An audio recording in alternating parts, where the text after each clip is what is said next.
Ambiance détendue pour les vérifications techniques du rallye d'Orthez.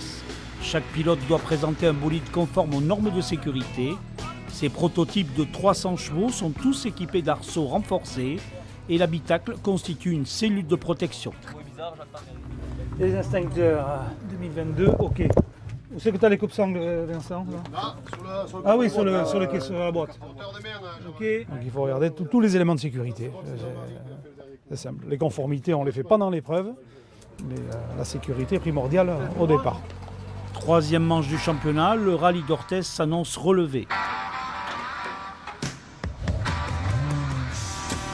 Le leader du classement est le Béarnais Thibaut Flouret-Barbet. À 25 ans, le Lassebois découvre cette saison avec succès les protos 4 roues motrices. On a gagné le premier rallye de l'année au Barretous, dans le Béarn aussi, et ensuite le Gers, à Nogaro. On a fait 2 rallyes très secs. Sur le gras, comme on appelle, je connais pas encore la voiture, donc on va voir ce que ça dit, mais on est là pour apprendre et essayer de faire du mieux possible. Autre jeune pilote en évidence, l'Ossalois Benoît Bersens.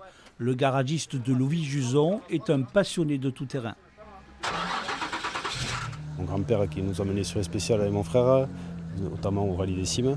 Je ne connaissais pas trop les autres rallyes, on allait surtout sur le rallye des Cimes.